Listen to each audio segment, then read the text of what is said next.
Balderson's office? Is Tim Schaefer available? He actually no longer works here. Oh, interesting. Did he get fired or something? No. Do you have an open case? Not currently. Is there someone else I can speak to? Yeah, let me give you my supervisor. All right.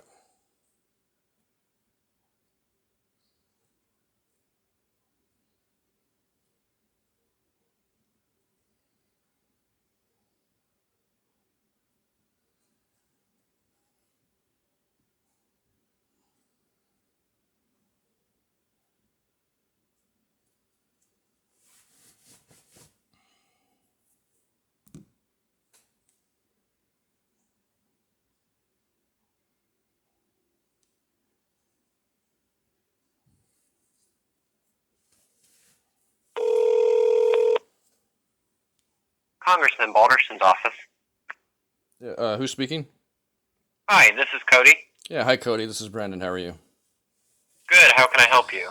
So, it's been a little while. I've had multiple conversations with Tim Schaefer, former representative, I guess, of the office. Uh-huh. I was reaching out. I currently, or let me rephrase that. Recently, there's been some more developments in the situation in the Zanesville, Ohio, Muskingum County area where Troy Balderson is from. And Okay, yes, sir. so I wanted to have a discussion regarding how some of this extreme criminal activity and malfeasance of office could be happening at the hometown of a congressman. Okay, can I get your name again? Yeah, you can refer to me as Brandon. Sorry? I said you can refer to me as Brandon. Okay, sir, what's your last name? I'd prefer not to give the last name. I'm not really interested in contracting. I'm just interested in having a conversation. Yeah, so I'll need your information so that way we can get you a meeting. Oh. Okay, well, I'll tell you what. You said you'd like to meet. Well, I'll tell you what. I just want to convey the information, and you guys can do whatever with what you want. Okay. You should probably let Troy Balderson know that in his hometown there are public servants who are committing egregious crimes, violations of the Constitution, which most of these public servants swore an oath to uphold, as well as violating people's rights through color of law process. And in fact, there's county prosecutors, assistant prosecutors that are passing fraudulent documents. And I have all of this. I have evidence of all of this, as well as recorded conversations, further evidencing these people's crimes. In fact, they're their confessions. These people are confessing to their crimes in the conversations. Okay, so our office legally cannot get involved in legal matters. Yeah, you don't have to. I'm just making you all aware. I'm just making you all aware that in the place that Troy Balderson is from, there is extreme crime being taken place, or that's being committed. So I would think I would think that someone in a position like a congressman would want to know about crimes being committed, especially constitutional violations being committed in his own backyard, so to speak. Well, I would encourage you to reach out to the Ohio Attorney General's office. Oh, I've done that. They're a waste of time. They don't help anybody. They make excuses for it. They say that they don't handle that kind of stuff. So, I mean, just out of curiosity, why did you suggest the Attorney General's office? Because this is a legal matter and it's in the state of Ohio. Right, but it's soon going to be in a federal court. So it'll be a federal matter, federal jurisdiction. Okay. Well, without your name and information, there's not. Here, write this much. down. You can write this information down. Okay. There's a name of a YouTube channel, Exhibited Meat. It's 2 words. Only the first letter is capitalized. So exhibited, past tense, like an exhibit in a court case, and then the word meat, Okay. M-E-A-T. Now I've got all of the, or let's say most of the conversations and correspondence through like phone calls and such, recorded and posted there. In fact, anyone can review the recorded conversation with Michael Hughes, the assistant prosecuting attorney that committed fraud and confessed to it, as well as the conspiracy between the county and the city by the county prosecutor passing the fraudulent documents to a police detective with the city or the municipality that he then passed off to someone else. And so they're conspiring together to commit fraud, among other things. And are you still there? Yes, sir. Oh, okay, I just heard a tone or something. It sounded like we might have got disconnected. Nope, I got an email. Okay. So I've got these conversations recorded and the evidence is posted publicly to this YouTube channel for reference for anybody to take a look at, for any investigator. So that way I don't have to send out hundreds of thumb drives with the information on it to potential investigators. That way anybody who's interested in taking a look at it can just click on the link or click on the channel and view it. Now, keep in mind that the channel is not monetized, so I don't get compensated for the views or anything like that. It's simply for educational purposes and for evidence. So, if you all want to check that out, and then also you might want to consider looking into the history between the municipality and the county and their what I consider a RICO violation because of the racketeering and the coercion and so forth that they performed together in their conspiracy between the municipality and the county. And I don't know, from my perspective, it just seems like, how could something like this go on in the hometown of a congressman? Because after all, I would think that these people would be, have higher standards, a lot higher level of integrity and honor. But unfortunately, it seems like it's the opposite. Maybe it's because they're from the quote-unquote hometown of a congressman. They feel like they can do whatever they want. I'm not quite sure what to think these days. It just seems like nobody really cares, especially the public servants. It doesn't seem like they really care about the rules and laws, and especially the oaths that bind them. So, if you all want to check that out, I'd be curious to hear somebody's opinion on the matter. Not that it's going to make a difference, because at this point, they're definitely looking at a federal lawsuit for the crimes that they committed and the collar of law actions that deprived me of my rights. Excuse me. In fact, I think it's pertinent at this point, with all this talk about the Second Amendment and all of the infringement that the government is trying to construct. This is something else that was a problem with this situation, is that they used a collar of law action to deprive me of my rights, my God-given rights to protect myself and to have or obtain a firearm for protection. So they used this collar of law action, which I had spoken to Tim Schneider about previously multiple times, and trying to just gain some understanding as to why this sort of thing is apparently acceptable in the hometown of a sitting congressman. So, maybe it's one of those things where, it's just a reflection of the, how should I say, I guess the quote-unquote higher authorities. Because, after all, there's that adage, the apple doesn't fall far from the tree, right? So if there's corruption like this going on in the hometown of the congressman, I would be concerned about, if this is the type of activity happening there, then maybe he was brought up in this type of, for lack of better terms, cesspool, quote unquote, from my perspective. And, I certainly hope that it didn't carry over into his tenure as a congressman. And hopefully he didn't implement some of these things that the people from his hometown are implementing, that he may have been taught at a young age.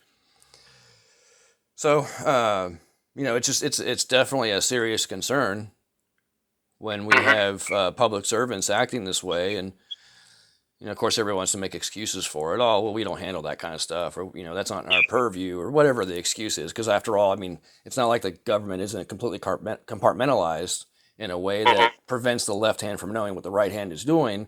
So therefore, when somebody like myself tries to, anyway, make the information known between the right hand and the left hand, it's like I get this pushback. Well, we don't handle that. We don't. It's almost instead of people saying we don't do that, they should say that we don't want to pay attention to that, because that's the difference. And that's really, from my perspective, more along the lines of what they're saying is we don't care. We don't care that these crimes are going on. We don't care that this sort of thing is going on in the hometown of a sitting congressman.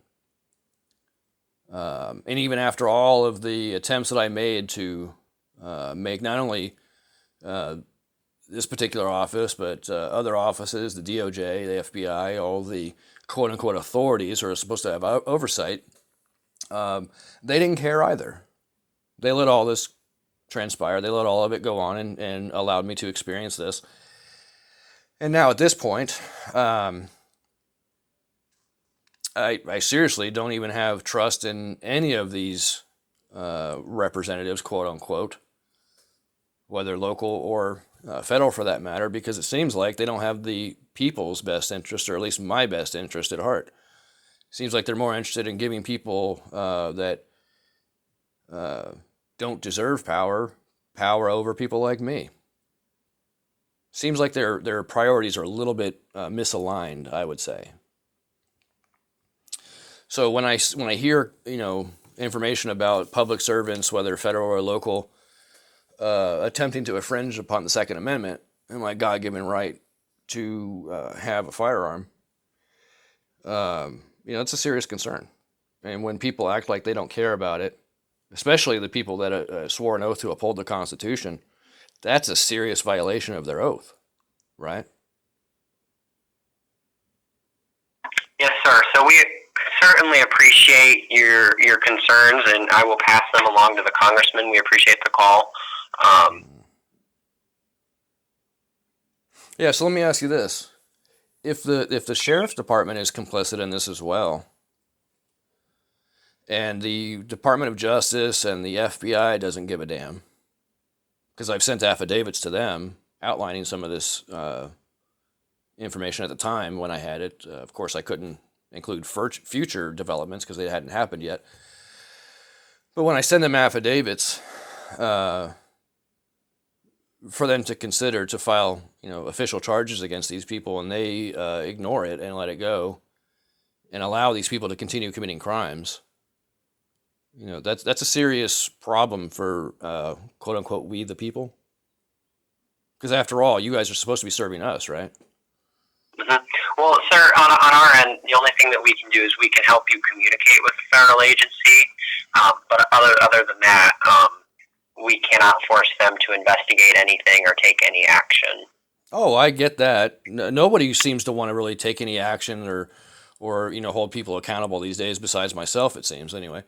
It seems like all of these people that I try to convey this information to, in whatever capacity, it seems to go through one ear and out the other, or they just act like, oh, well, they don't. Some people even act like they don't understand what I'm saying, like my words are falling on deaf ears. They don't even comprehend the words enough to respond to what I'm saying. They just kind of spout off some scripted responses, because people these days act more like computers than beings. So I'm not sure what to make of all that. So yeah, if Troy Balderson wants to check out the information, he can hear the conversations, the confessions of his constituency, and he can hear about the crimes that they're committing. And even though I have attempted many times to utilize this office to convey this information to the proper authorities because they're not listening to me, nothing's been done to rectify the situation. These people are getting away with their crimes, apparently, and no one really seems to care. So let me ask you, I mean, who really would or is supposed to care about a situation like this? Because if the sheriff's department is, and I'm not asking for advice, I guess from your opinion, if all of these public servants organizations, police department, sheriff's department, the county court, the municipal court, if they're all complicit and the FBI, DOJ isn't willing to lift a finger, because I guess they're too busy going on wild goose chases instead of paying attention to crimes being committed, what would one do? What would you do in that situation? Yeah, I understand how frustrating this would be for you, but unfortunately, I am not able to provide a comment, or my opinion really does not matter in this situation. Then it shouldn't make a difference if you make it. By law, and what actions we can take and how we can assist constituents. And what law is that you're referring to?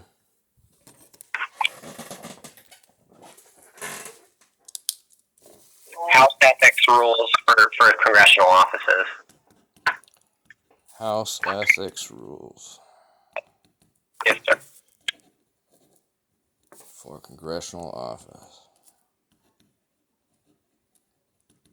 So just to clarify, so if, excuse me, if I report crimes being committed to this office, that which the quote-unquote authorities who are supposed to handle this type of situation are refusing to address it for whatever reason. I mean, I could presume all I want, but I won't.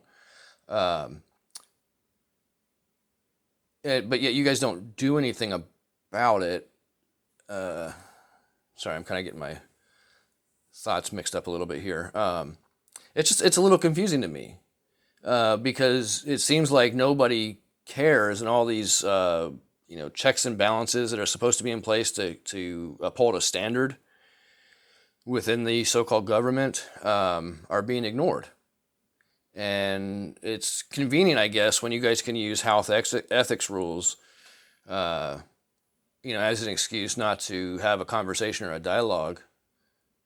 But I guess it's a lot more egregious when none of the quote-unquote authorities are addressing these the extreme malfeasance, the crimes being committed by these public servants, and even when attempting to convey the information to the proper authorities or through offices such as this to hopefully, faithfully convey the information to the proper authorities, so that way they would consider it from an honest perspective rather than just ignoring it, to to faithfully hold people accountable. It's a little difficult to get anything accomplished when this is the type of attitude that I'm dealing with, when it's excuse after excuse after excuse, or we don't deal with that, and we don't know what to tell you, and I guess it's difficult to get any traction or get any resolution when everybody is trained to pass the buck. Well, sir, unfortunately, the appropriate office for this matter would be the Ohio Attorney General's office. We can have a conversation with you about it, but we cannot get involved. We have to defer to local law enforcement and the Attorney General's, because our office legally cannot get involved in legal matters and criminal justice matters. Right, and I didn't ask you guys to get involved. I just, simply suggested having a conversation about it. And so that's what we're essentially doing. But then in the midst of having the conversation, you're telling me that you can't have the conversation. But then in the next breath, you tell me that we can have a conversation, but you guys can't get involved. So you seem to be contradicting yourself from my perspective. Okay. Well, I've been taking down your concerns, and I will certainly share them with the congressman. Yeah, that's the typical answer I get from most representatives these days. It's just a pat answer that, ignores the reality and allows it to continue. So, interesting. Well, I guess I'll just have to let the public know that this is what's going on in the congressman's hometown, and let them, draw their own conclusions. I'm sure they'll probably feel a lot the same way I do, as far as the apple doesn't fall far from the tree, and how can something this egregious happen to veterans in the hometown of a sitting congressman?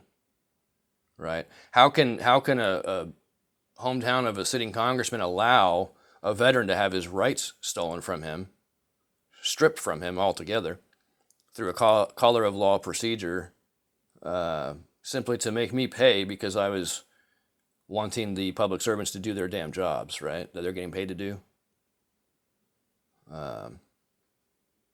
So I guess for what it's worth, don't feel bad because you're doing the same thing everyone else is doing, which is really, truly not helping.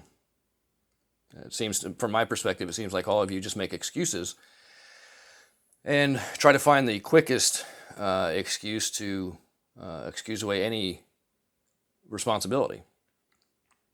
And then, of course, the house rule, ethics rules, and all this garbage. It's essentially these people or these committees are, from my perspective, creating situations where they don't have to cooperate. They don't have to have a discussion. They don't have to get involved, or they don't have to do anything at all because someone said so. Because they made up some rules that said they don't have to. It's kind of like giving themselves raises. Seems like they do a lot of things to benefit themselves and not the people. I wonder why that is. Maybe because the apple doesn't fall far from the tree. Okay. So, I don't know. We can all presume. But, the evidence is there. The cat's out of the bag. So, at some point, somebody's going to have to face the music and address the crimes being committed by these public servants. And, from my perspective, I think whom better than a congressman that this happens to be his hometown. I would think that a congressman coming from this hometown would be seriously concerned about these types of crimes being committed to his quote-unquote constituency, if that all really matters, right?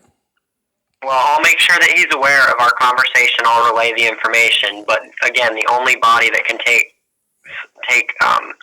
actionable steps is the Ohio Attorney General's office. So then when I call the Ohio Attorney General's office and they tell me something different that contradicts what you're saying, can I call you back and play that recording for you and then you apologize to me for giving me misinformation? The Ohio Attorney General's office oversees law enforcement in Ohio. Okay. Well, just so you're aware, I'm recording the information, recording the conversation. So okay. I will make sure to follow up on that and make sure that you're correct in the information that you provided. All right. So I'll reach out to them and see what they have to say. And if they tell me some mumbo jumbo that contradicts what you're saying, then I'll have another conversation with you all. All right. Well, thank you for calling, sir. Yep. Thanks for nothing. Have a good day.